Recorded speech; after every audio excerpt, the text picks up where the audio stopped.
¿Qué tal amigos? Sean bienvenidos a una nueva entrega de su programa Enfoques Jurídicos. Un servidor, Boris de León, les da las gracias por su sintonía. En esta oportunidad vamos a tener la grata presencia del licenciado Francisco Álvarez Martínez, quien es abogado especializado en Derecho Penal y con quien hablaremos sobre la jurisdicción penal privilegiada, un tema que no es muy conocido, pero que sí tiene una gran presencia en lo que son los procesos penales que vemos en el día a día, sobre todo y con motivo del sonado caso Odebrecht. No se vayan, en breve regresamos. Bien amigos, estamos de regreso en su programa Enfoques Jurídicos con la presencia del licenciado Francisco Álvarez Martínez, con quien vamos a hablar sobre la jurisdicción penal privilegiada. Bienvenido Francisco a Enfoques Jurídicos. Muchas gracias, Boris. Realmente es un tema, como dije al inicio, que no conocemos con suficiencia, pero que sí tiene, digamos que una importancia para la ciudadanía e incluso aquellos que no son abogados, el conocer de qué se trata la jurisdicción penal privilegiada. Y quisiéramos empezar conceptualmente, Francisco, saber qué es esto, a qué es que se refiere y cuál es el motivo de su existencia o su origen. Sí, en principio la jurisdicción penal privilegiada, lo primero que siempre ha estado en discusión es la denominación de privilegiada. Y en su concepción básica podemos identificar que una de las grandes cosas que se han discutido desde el inicio es si es realmente un privilegio o no. Y si nos vamos a la concepción, valga la redundancia, de la palabra privilegio, sería interesante identificar si lo que está sucediendo a esas personas que se afectan con esa creación procesal especial realmente se le hace un bien o un mal. Inicialmente se instituyó en nuestro país en la Constitución del 1844, donde se identificaba al vicepresidente y al presidente como personas que no podían ser juzgadas ordinariamente, lo cual tiene lógica porque estamos hablando de los dos mandatarios más poderosos de un país y sería injusto, incluso peligroso, colocarlos bajo la tutela de un juzgado ordinario y con acceso a individuos que pudieran llegar a afectarle y en consecuencia afectar el día a día de un país. Esa evolución histórica que tuvo la figura desde el 1844 a la fecha, sencillamente se ha modificado para ampliar su espectro. Al día de hoy tenemos desde el vicepresidente y el presidente hasta los fiscales afectados de una especialidad procesal al momento de ser juzgados. Y esta especialidad procesal lo que significa es que estas personas que tienen el denominado privilegio solo pueden ser juzgados por la Suprema Corte de Justicia, es decir, por el más alto tribunal, porque eso es lo que hemos visto con el caso de Odebrecht, donde hay implicados algunos funcionarios públicos y donde vemos que todo se ha desarrollado a lo interno de la Suprema Corte de Justicia. ¿Cómo es que impacta este privilegio o esta jurisdicción privilegiada al desarrollo de lo que sería el procedimiento penal ordinario? O sea, ¿cuál habría sido la diferencia si los implicados en el caso de Brecht fuesen todos particulares que no ocupasen ningún cargo público? Porque sería interesante saber cuál es realmente la distinción que permite realmente identificar si es un privilegio o si no lo es, porque todo pareciera ser que es un privilegio porque es un tribunal, digamos, con mucho mayor formalidad, más garantía, incluso podrían algunos pensar que implica un tratamiento desigual y que no es justo que exista en sí la figura. Sí, hay una forma de verlo y es la forma garantista desde el punto de vista de la persona a quien se beneficia y el lado B, digamos, que es la garantía de justicia. ¿Por qué? Los doctrinarios se han abanderado de uno o del otro lado. Unos dicen, no podemos colocar a un, por ejemplo, legislador a ser juzgado por alguien quien él representa en el Congreso. Y los otros dicen, no podemos colocar a alguien con una investidura tan especial a ser juzgado como las personas ordinarias. Muchos doctrinarios discuten entre cuál de las dos versiones realmente es la efectiva. A mi parecer es una dualidad. Por un lado, se le da una garantía de justicia al pueblo de que quien va a juzgar eso, en principio no se va a ver afectado por la injerencia que pudiera tener ese funcionario. Y por otro lado, ese funcionario va a tener un trato especial, no desde el punto de vista del fondo del proceso, sino de la forma, del procedimiento como tal. Y dicho eso, una de las cosas y de los primeros impactos al momento de uno identificar la figura como tal, es que se dividen entre la Suprema y la Corte de Apelación y tribunales, cuando digo corte, tribunales del mismo nivel, dependiendo del nivel del funcionario. Okay. Como mencionábamos ahorita, iniciamos desde el presidente y vicepresidente y llegamos hasta los fiscales y magistrados de primer grado juzgados de paz, lo que implica que independientemente del nivel va a tener una jurisdicción privilegiada que va a tratar su caso de manera excepcional. Y eso es algo que en el día a día no es común verlo, porque hablamos de un grupo delimitado de ciudadanos, que no son obviamente la mayoría, que están afectados de ese privilegio. Y si juntamos eso con el hecho de que alguien debe perseguirlos penalmente, porque vale hacer el comentario de que solamente es jurisdicción penal privilegiada. En materia distinta a lo penal, la jurisdicción ordinaria es lo correcto. Es por eso que es un tema poco estudiado, incluso es, entre comillas, poco relevante para el día a día del abogado conocer ese elemento procesal de la jurisdicción privilegiada. Salvo ocurra un caso como el de Odebrecht, que en este caso pone sobre la palestra discusiones incluso que todavía no están resueltas sobre si realmente, por ejemplo, eso afecta sencillamente al individuo que está afectado, valga la redundancia, con el privilegio, o también a los coimputados con los cuales se encausa. No tienen la calidad de funcionario público. Exacto. Es incluso interesante analizar si esos que no tienen la calidad de funcionario público tendrían algún interés en ser juzgados mediante el procedimiento ordinario, porque no entraña alguna desventaja en términos procesales el tema de ser juzgado únicamente por la Suprema Corte de Justicia, cuando por lo general la Suprema Corte de Justicia es el órgano de cierre en el aparato judicial, ya luego de un recurso de casación. ¿Qué nos puedes decir sobre esa situación? Mira, realmente para el ciudadano común que no está beneficiado de ese privilegio, le están cercenando su segundo grado de jurisdicción. Es una excepción tan gravosa que la sentencia que emane el órgano que así se designe por la Constitución o las normas para decidir de ese caso no podrá ser recurrido. Y ahí hay una gran discusión porque en nuestro país, a partir de una sentencia del año 2000, que en ese caso específico se incluyó y encartó coimputados con los privilegiados en un mismo proceso porque era un mismo hecho, se ha hecho prácticamente no controvertido el hecho de que se encausan juntos.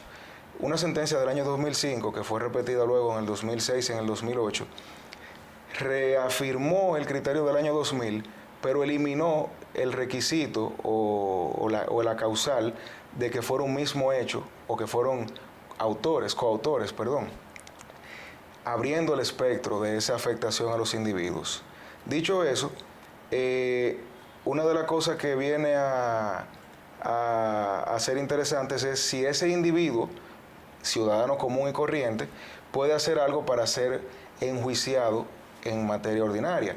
Y lamentablemente en el criterio actual de nuestro país no es así. Es tanto así que ni el funcionario en teoría puede renunciar a ese privilegio, porque esos privilegios no se acostumbran a entregar a la persona, sino al cargo.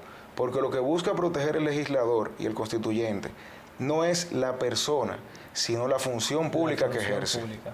Por eso es que ha estado en la palestra también la discusión sobre si esos legisladores que propusieron supuestamente renunciar a su privilegio de jurisdicción, porque algunos se beneficiaron con la no imposición de cierta medida de coerción, que vamos a hablar en el próximo segmento, pero a la vez que se beneficiaron, alegaron ante la opinión pública, manifestaron públicamente que habían solicitado la dispensa, que habían renunciado al privilegio de jurisdicción, pretendiendo, digamos, que dar el mensaje de que si los iban a encarcelar preventivamente, pues ellos estarían dispuestos a asumir esa situación. Pero, como vimos en la prensa, sucede que para decidir sobre esa renuncia tendría que intervenir una aprobación del Congreso Nacional. O sea, que no es, digamos, que un privilegio que libremente podría la persona decidir si se acoge o no. Sí, realmente incluso cuando los legisladores públicamente dicen que van a renunciar, eso es algo que prácticamente es inoperante porque no le corresponde a ellos el despojo de ese privilegio. Y aparte, la función legislativa que ellos juegan en nuestro país sí es superior al interés propio de la persona. Incluso se crea esa garantía con el objetivo de que la función legislativa no se vea afectada por las personas que quieran en principio atacar a esa persona.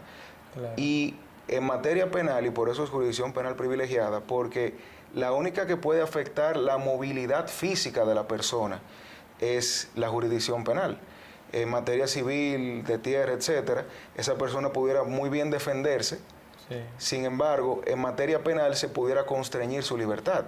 Y por eso es que hay una dispensa de garantía a favor de ese cargo, de ese puesto, consecuencia de la posibilidad de afectar su libertad. Y hago un comentario breve sobre el tema de que lo que ellos pretendían entregar no era el privilegio de la jurisdicción per se, sino de la inmunidad que el Congreso y la Cámara a la que pertenecen les confiere, porque ellos pueden ser juzgados, pero la inmunidad impide que ellos sufran un constreñimiento físico, como por ejemplo la prisión o la prisión. Un buen detalle. Lo que pasa es que ellos tienen doble protección, los legisladores. Ellos tienen el privilegio de la jurisdicción por un lado y la protección de la física de la inmunidad, que es lo que en principio se pudiera despojar. Okay. Pero el procedimiento y el tribunal especialmente configurado para juzgarlos es algo que ellos ni nadie pudiera renunciar. Muy bien. Vamos a ir a una breve pausa comercial y enseguida regresamos con más.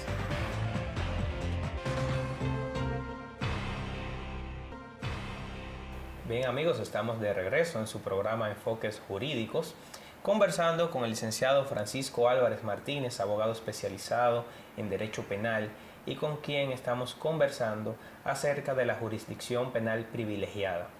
Francisco, en el segmento anterior detallaste con mucha claridad el origen de esta figura, el hecho de que persigue proteger a la función pública y no a la persona en sí, sino a la función, y el hecho de que implica un menoscabo al derecho al recurso por tratarse de casos que son conocidos ante, por ejemplo, la Suprema Corte de Justicia o la Corte de Apelación directamente, sin pasar por el primer grado.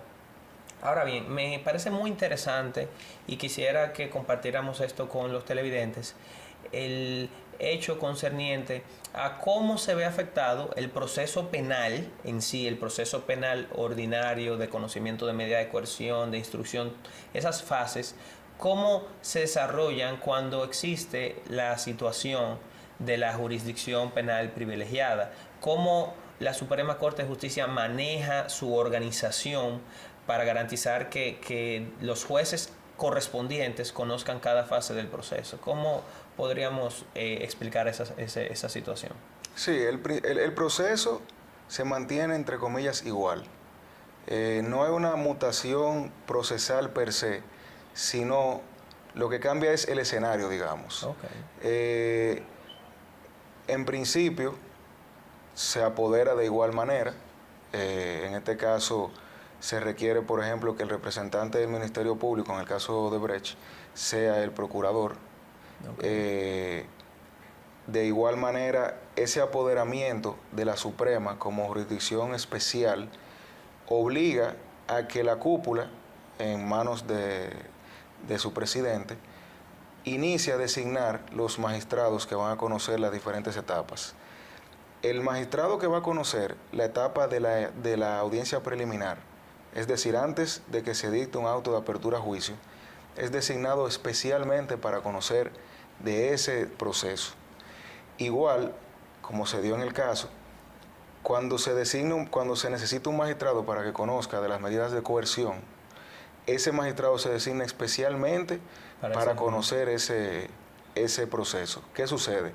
Ahí se crea una situación bien curiosa, y es que esos magistrados automáticamente, en teoría, quedarían anulados para conocer del fondo del caso. ¿Y por qué eso es relevante?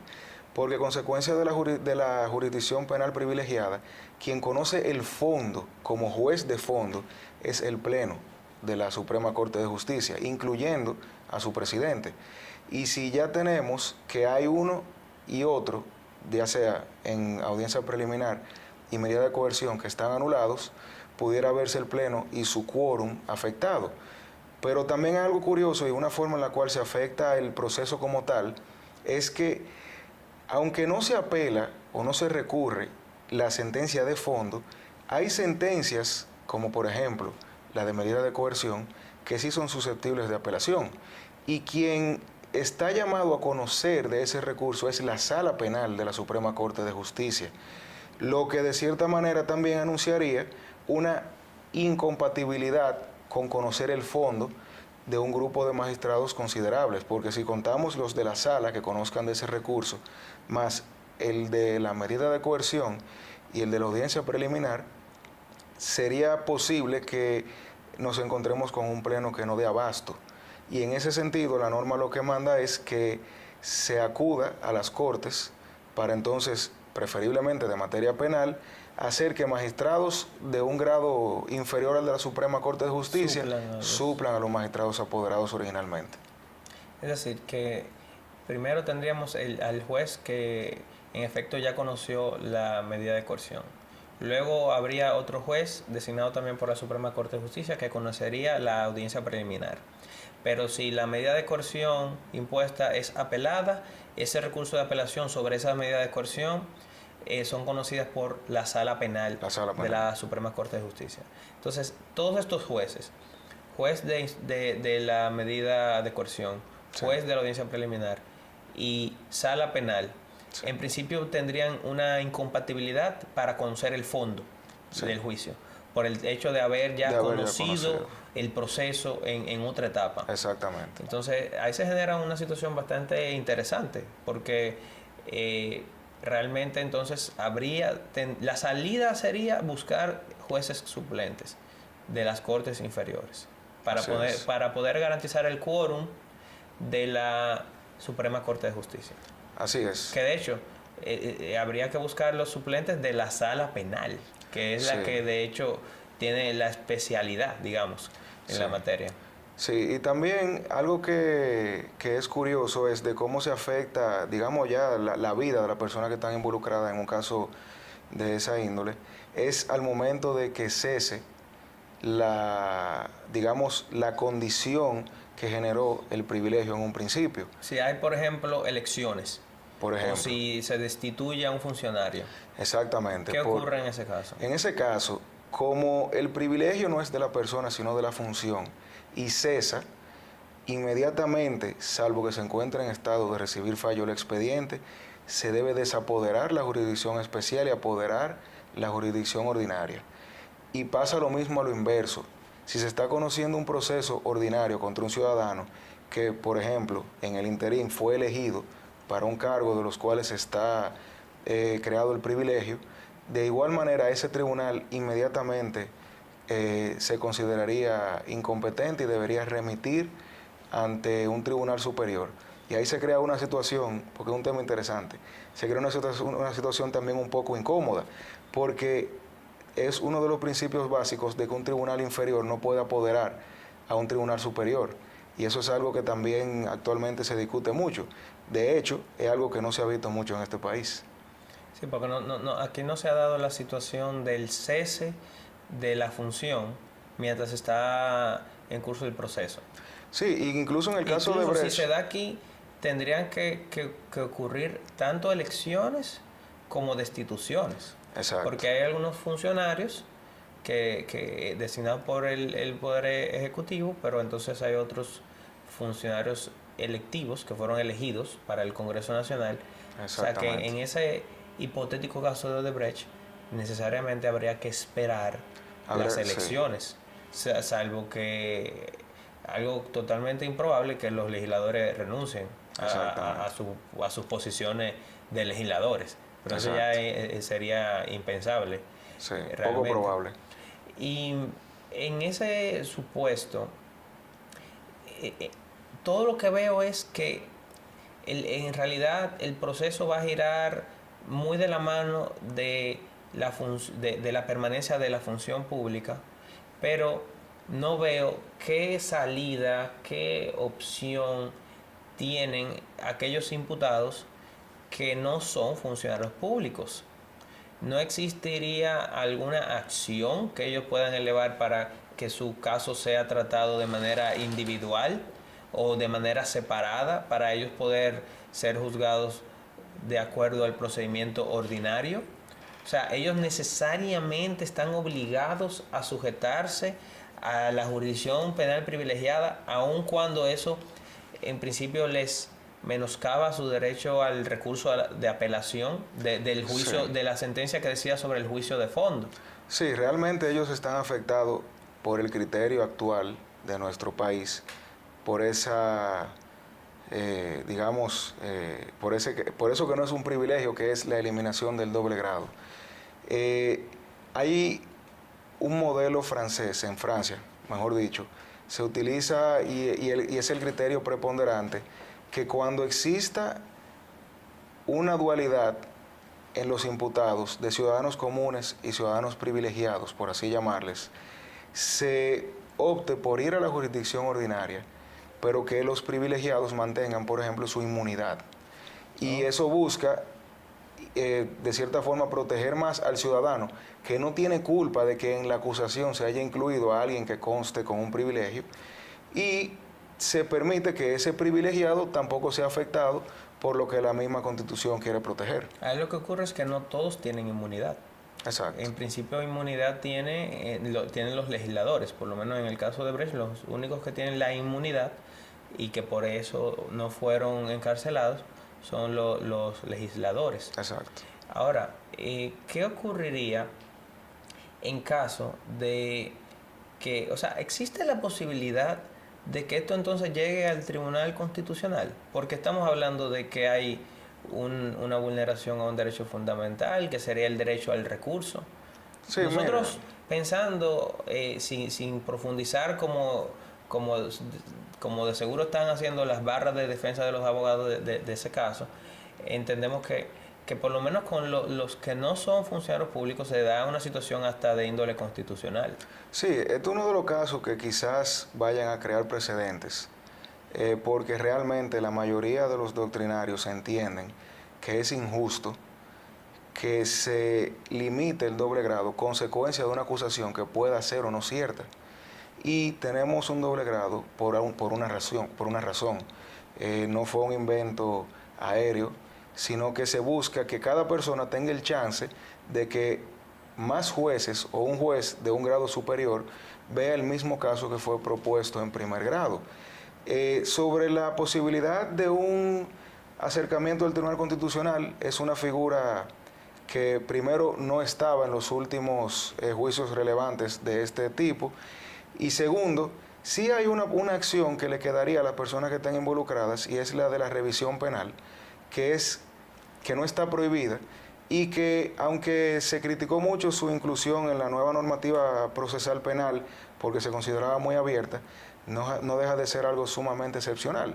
Por eso no realmente salva la degradación de los derechos de los ciudadanos que están involucrados en un caso de esta índole, la posibilidad eventual de acudir puntualmente ante el juzgado, ante el Tribunal Constitucional, o de elevar una revisión penal. Porque la revisión penal, ¿quién la conocería?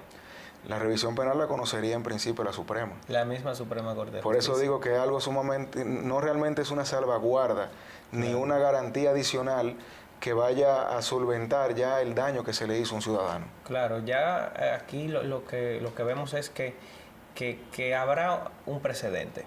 Sí. Probablemente tengamos un precedente, por seguro de parte de la Suprema Corte de Justicia y quizás de parte del Tribunal Constitucional en el hipotético caso de que la sentencia que decida sobre el fondo, una vez se vuelva definitiva, pues entonces alguien quiera hacer uso de la facultad del Tribunal Constitucional para revisar las decisiones jurisdiccionales con la autoridad de la cosa juzgada ya. Eso podría dar lugar entonces a un precedente también del Tribunal Constitucional. Sí. Pero ya tendremos que esperar a ver si hay algún cambio en la jurisprudencia respecto a los criterios que has comentado, que son los que digamos que sustentan que todos los implicados, sean funcionarios públicos o no, estén siendo juzgados por la jurisdicción penal privilegiada. Francisco, lamentablemente hemos llegado al final de Enfoques Jurídicos. Muchísimas gracias por tu asistencia. Gracias a ti por Esperamos invitarme. tenerte nuevamente por acá con un tema también distinto, no digamos que tan al tapete como es este tema de la jurisdicción penal privilegiada, pero sí con otros temas de los muchos que da cabida el derecho para hablar y compartir con los televidentes.